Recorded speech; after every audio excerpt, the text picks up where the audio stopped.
ఓం నమో వెంకటేశాయ. జై శ్రీమన్నారాయణ. అందరికీ నమస్కారం అండి.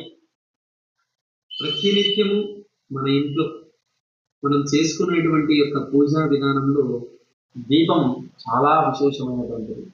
ఈ యొక్క దీపాన్ని వెలిగించేటప్పుడు ప్రతి ఒక్కరూ కూడా ఏ విధమైనటువంటి శ్లోకం చెప్తూ మీరు దీపాన్ని వెలిగించాలి అంటే, ఓం అసతోమా సద్గమయ తమసోమా జ్యోతిర్గమయ మృత్యోర్మా అమృతంగమయ ఓం శాంతి శాంతి శాంతి.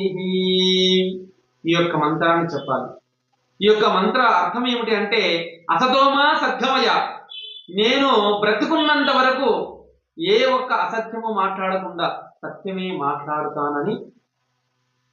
తమసోమా జ్యోతిర్గమయ అంటే నేను చేసేటువంటి యొక్క మనస్సు పెట్టి భగవంతుని చేసేటువంటి ఏదైతే ఆరాధన ఉందో ఆ యొక్క మనస్సులో మంచి వెలుగును ప్రసాదించి అని చెప్పేసి, మృత్యోర్మ అమృతంగమయ, నేను చేసుకున్నటువంటి యొక్క పూజా ఫలితం వలన నాకు ఎప్పుడైనా మా ఇంట్లో ఉన్నటువంటి ప్రతి ఒక్కరికి కూడా మృత్యుకంటక దోషాలు ఎప్పుడైతే సంభవిస్తాయో అటువంటి సమయంలో ఆ యొక్క భగవంతుడి అనుగ్రహం వలన మాకు ఆపద నుంచి తొలగాలని చెప్పేసి ఈ యొక్క దీపాన్ని వెలిగిస్తున్నాను స్వామి అని చెప్పేసి ప్రతి ఒక్కరు కూడా ఈ అర్థం తెలుసుకొని దీపాన్ని వెలిగించండి.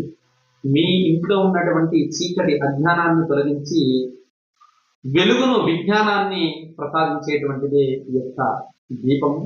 కాబట్టి ప్రతి ఒక్కరు కూడా ఈ యొక్క దీపం వెలిగించేటప్పుడు ఈ యొక్క శ్లోకాన్ని చెప్పవచ్చును. ఎవరికైనా ఈ శ్లోకం చెప్పడానికి రాకున్న వాళ్ళు ఓం రం తేజసానాం అధిపతయే నమః, ఓం రం అగ్నయే నమః, ఓం జగజ్యోతి రూపాయ నమః అని ఈ యొక్క మంత్రాన్ని ప్రతి ఒక్కరూ కూడా చెప్పుకుంటూ దీపం వెలిగించండి. మీ ఇంటికి అలాగే మీ ఇంట్లో ఉన్నటువంటి అందరికీ కూడా మంచి జ్ఞానము, మంచి విజ్ఞానము, మంచి అనుగ్రహం లభిస్తుంది ఆ యొక్క భగవంతుని అనుగ్రహం వల్ల. శుభం పోయాలి.